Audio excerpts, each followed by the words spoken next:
binawi ng mga bakuran ninyo sa aking ama.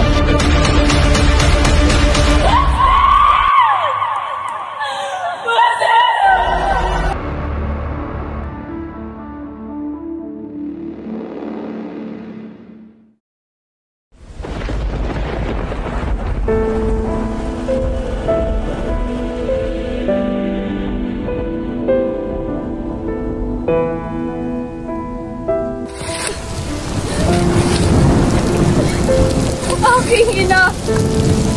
Ano tanong ako yung pinanganak? May kakambal na sumpa! Nakiusap ko sa'yo! May kunin na kasama ang mahal na Diyos!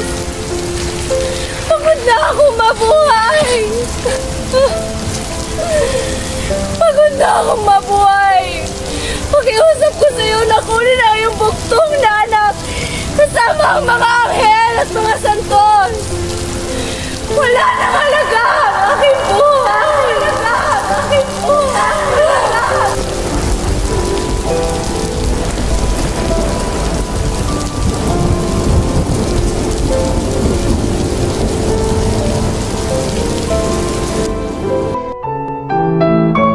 Alamin ninyo ang kwento ng mga taga San Diego. Maraming malungkot, masungit, marami rin na nagsasaya parang walang problema. O di kaya'y nagkukunwaring walang problema. Sa kalye Anrualge ng Binundok, sa isang malaking bahay, nakatira si Don Santiago de los Santos, na higit na kilala bilang Kapitan Tiago. Kilala siya sa buong bayan dahil sa kanyang kayamanan, lalo't higit sa kanyang kabaitan.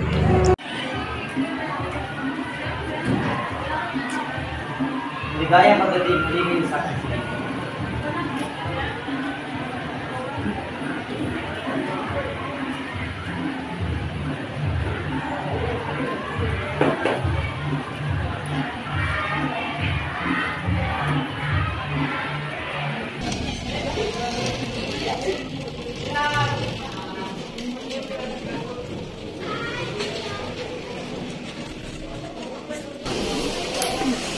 Mga ikinalulugod kong ipakilala ang anak ng aking nasirang kaibigan na si Don Rafael. Sino kaya ang bisitang kasama ni Don Santiago? Si Juan Crisostomo Ibarra. Galing sa bansang Europa. Sinundo ko siya mula sa kanyang paglalakbay. Ikinalulugod ko po kayong lahat na makilala. Aba, Padre Damaso, ang pura ng San Diego. Ikinagagalak ko kung makita muli ang isang matalik na kaibigan ng aking ama. Mukhang nagkakamali ako. Patawad ko, Reverendo. Hindi ka nagkakamali, ngunit hindi ko kailanman naging matalik na kaibigan ng iyong ama. Ngayon ay, ikaw pala ang anak ng nasira si Don Rafael Ibarra. Gracias, Señor. Isang mabait na tao ang iyong ama. Nakilala ko at malimit kong magsama ang iyong ama. At masasabi ko isa siya sa mga kagulang balakay at matapat na mamamayan ng Pilipinas. Gracias, Señor.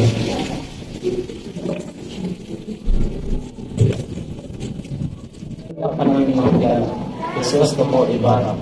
Maraming salamat po na binawi ng mga bakuran ninyo sa aking ama ang mga duda ko tungkol sa nangyari sa kanya. Gayong ako na kanyang anak ay walang kaalam-alam. Marapat ninyo gayahin ko ang tradisyon sa Alemanya na nagkakilala ng bisita kung wala siyang kakilala. Ikinagagalak ko kayong makilala. Ako si Juan Crisostomo Ibarra. Ibarra ay lumalakad na di batid kung saan siya patutungo. Sa mahinang lakad ay narating niya ang liwasan ng Binundok. Nagpatuloy siya sa daang sakristiya. Naroon ang mga insik na nagtitinda ng sorbetes at mga babaeng nagbibili ng punong kahoy.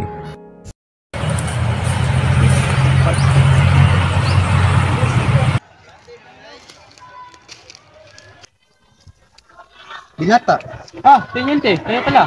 Inong Ibarra, may dapat po kayong malaman tungkol sa iyong anak. Sa aking ama, Tama po, ito'y tungkol sa pagkamatay ng iyong ama sa bilangguan. sa bilangguan, namatay ang aking ama sa bilangguan.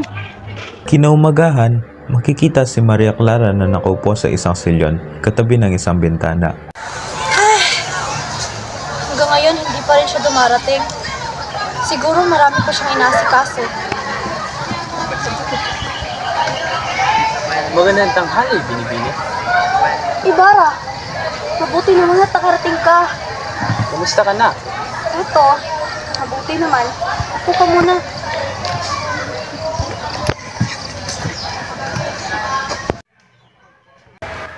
Siguro, hindi mo na ako naaalala sa pagkakaon ng pamamalagi sa Europa.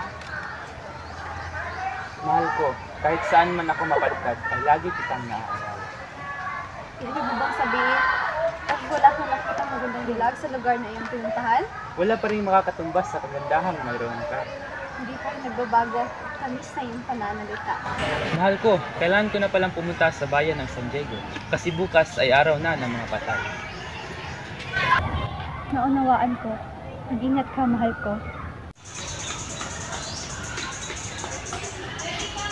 Nagkaayos ng dalawang magkasintahan siya. Oo nga, mukhang nagkaayos na sila. Dahil sa Todos los Santos noong araw na iyon, ang sementeryo ng bayan ng San Diego ay nabuhay muli dahil sa pagdagsa ng mga tao. Pumunta rin si Ibarra para bisitahin ang puntod ng ama. Anong sabi mo? Itinapon mo lang ang bangkay na nandito? Opo, dahil umuulan ng mga panahon na iyon at nabigat ang bangkay, kaya itinapon na lang namin ito sa ilog.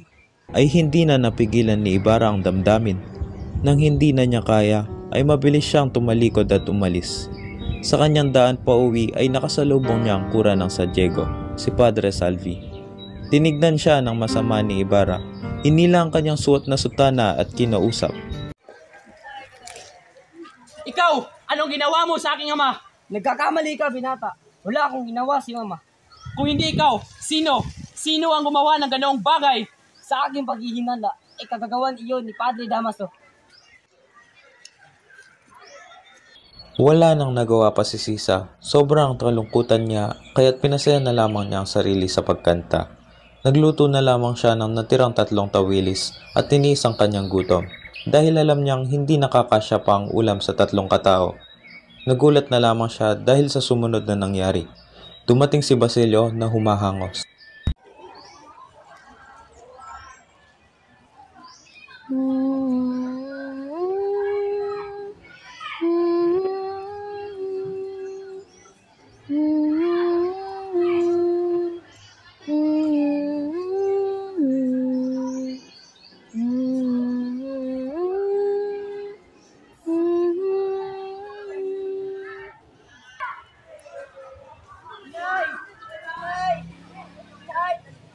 Basilio, anak ko.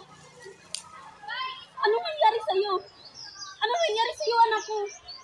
Anong nangyari sa noo mo?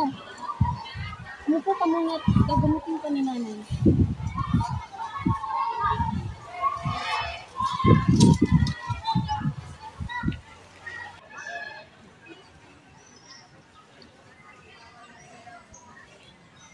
Rito.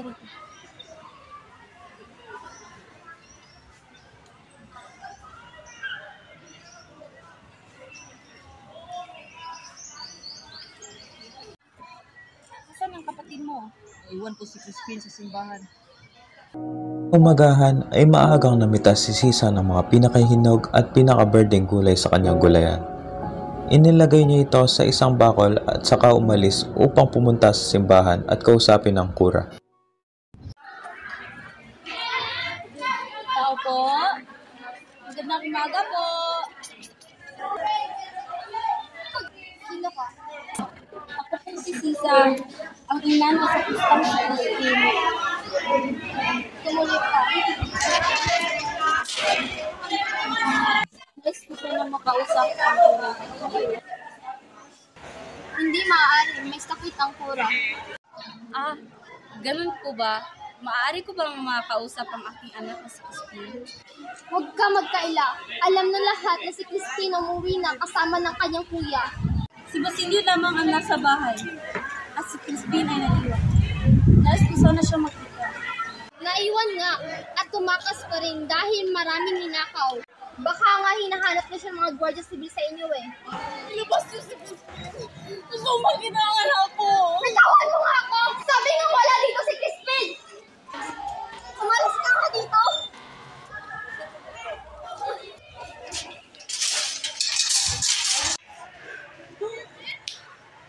Asan ka na ba, Crispin? Asan ka na ba, anak ko? Gula-gulanit na ang kanyang damit dahil sa pangit na kondisyon sa kulungan. Hindi na ininda ni Sisa ang nangyari sa kanya, bagkus ay hinanap na lamang niya ang kanyang mga anak.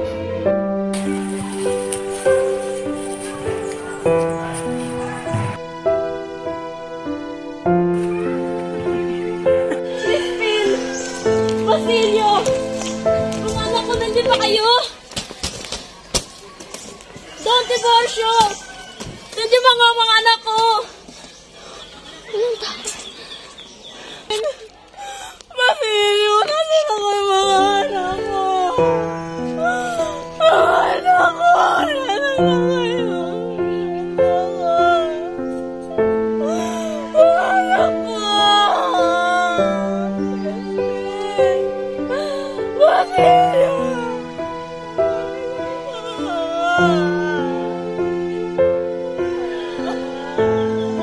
Ay! Nandito na po ako! Inay! Hoy! Mga kasama! Sa takot ni Basilio ay napatakbo siya at di sinasadyang mapunit ang tela ng kanyang damit na may bahid na ng dugo at nasabit sa sanga ng isang malagong halaman malapit sa bangin. Nakarinig si Sisa ng putok ng baril mula sa kanilang bahay, kaya't dali-dali niyang pinuntahan iyon.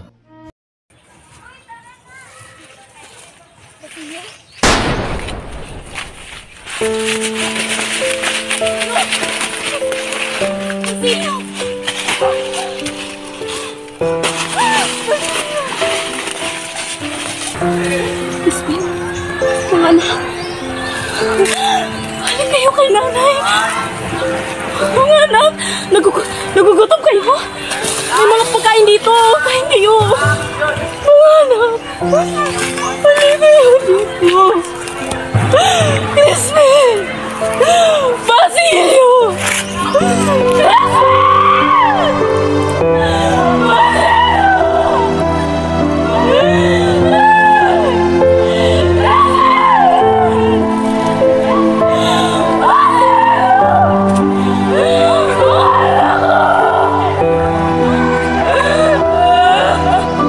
Handa akong mamatay para lamang sa inyo, mga anak ko. Anak ko, mahal mo kaling nanay. Anak ko.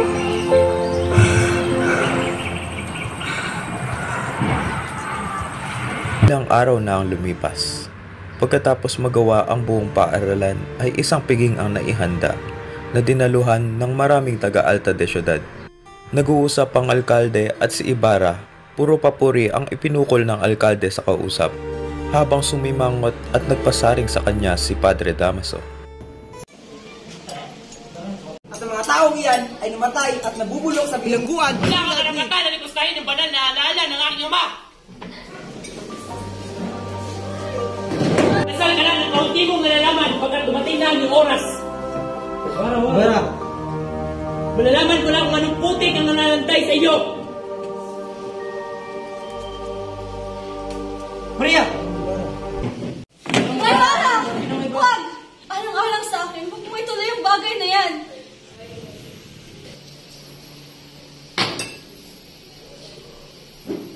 Lakad ang mag-asawang de Espadanya sa lansangan sa katanghaliang tapat. Tumitingin-tingin sila sa mga bahay ng mga Indiyo, habang panay pintas at panlilibak ang maririnig sa bibig ni Doña Victorina.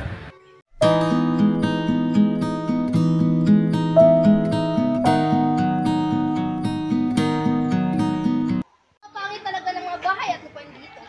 Tila, isang mga Indyo lamang ang pwedeng tumira. Aba, mga walang galang. Hindi man lang nagbigay galang sa ating maharlika. Ganyan kayo makatingin. Naiinggit ba kayo? Mahal kong esposa, huwag kang magskandalo dito. Nakakaya sa mga tao. Huwag kang humarang kung ayaw mong tumilapon ang pustiso mo.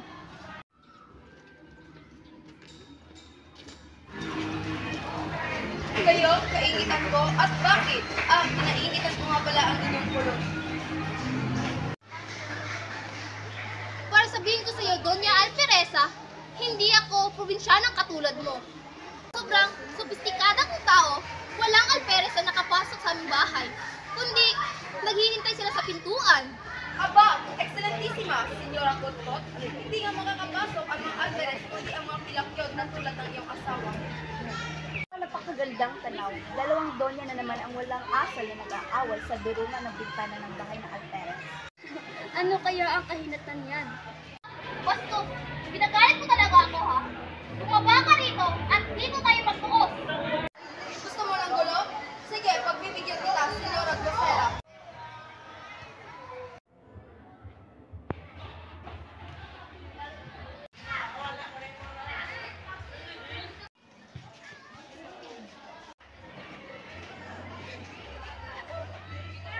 Nagsabunutan ng dalawa na labis na ikinutuwa ng mga kanina pang nanonood. May mauulinigan pang nagpupustahan kung sino ang unang titimbuwang hanggang sa dumating ang Alvarez. Anong kulay na naman ito? Magtigil ka at nakakaya sa mga tao! Tigil ka, Alvarez. Kung makalipusta ka ay para kang taong moral. Ikaw ang bumili ng asal na walang modo. Mayaman lang, ngunit turingang mayaman, ngunit sayad naman sa lupa ang ugali. Pati kayo mga taga-Alta at di Sociedad ay tumulad sa mga Indio. Hala, pagsisihan nyo yung mga kasalanan. Siguraduhin nyo, magkukumpisal kayo. Entiendes? Aba, Elias, ikaw pala. Anong iyong salamat? Ilang Ibarra, kailangan na pong lumisan. Aba, bakit? Natukasan ko po, may magsasawang pag-usig. At gayon daw po ang sisigaw ng may pakana nito.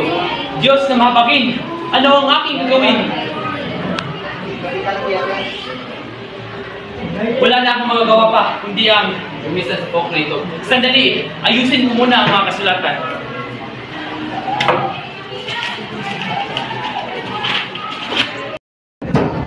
Sa ngalan ng Espanya, buksan nyo ang pinong ito, kundi gigibahin namin ito.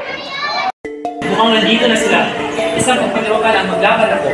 Baka man ikaw ay mapahamak. Kaya na po nangyari. Ito lang ako kita.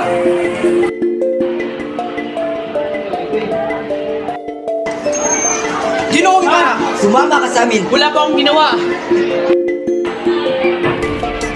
Ginoong Alvarez, wala pa akong kinalaman sa mga ibinibintang nito sa akin. Ginoong Ibarra, ginagawa ko lang po ang aking tungkulin. Kayo po ang kanilang inibibintang sa amin. Kayo nang bala sa dalawang kawal. At ako nang bala na ligtas si Ibarra. Oh, shit.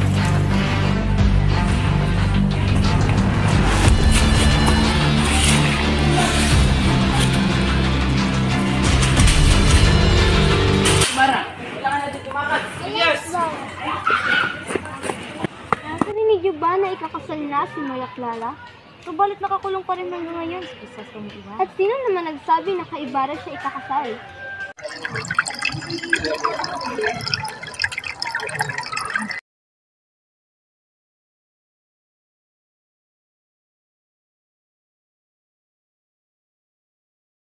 May palagay na po ako nagpapasal ng iyong pagtakas. Yamang iisa ang ating kapalaran ay sumama ka na sa ibang bansa.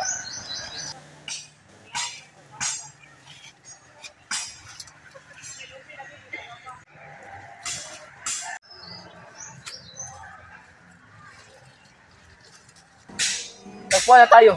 Magtago ka sa ilalim puno, Ginoong Ibarra. Huwag kang aalis sa iyong tinataguan, Ibarra. Ako'y tatalon upang kalahin nila wala ng tao. Elias! Samantala ay nakauwi na sa bahay si Basilio at dinatnan iyong sira-sira at wala ang ina. Paika-ikang pinuntahan nito ang bahay ni Alvarez.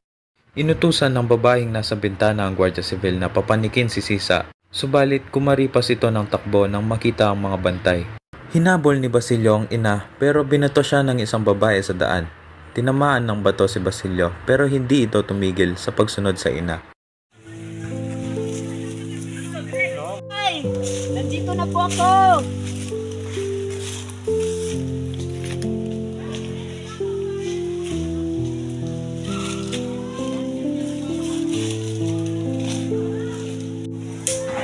Pawalan niyo na ako!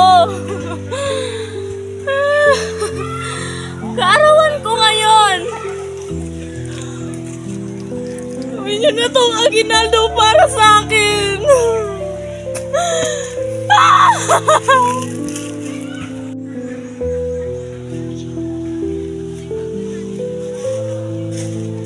Sige, malaya ka na.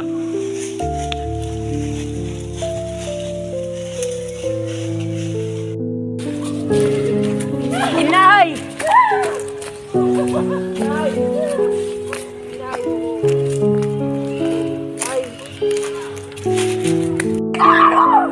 Sino ka? Inay, ako to si Basilio! Ako to si Basilio! Inay! Inay! Inay! Inay!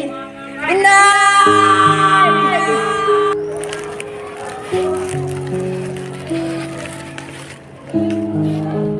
Sino ka? At anong ginagawa mo dito? Ako po si Basilio. At itong babaeng ito ay aking ina. At patay na po siya.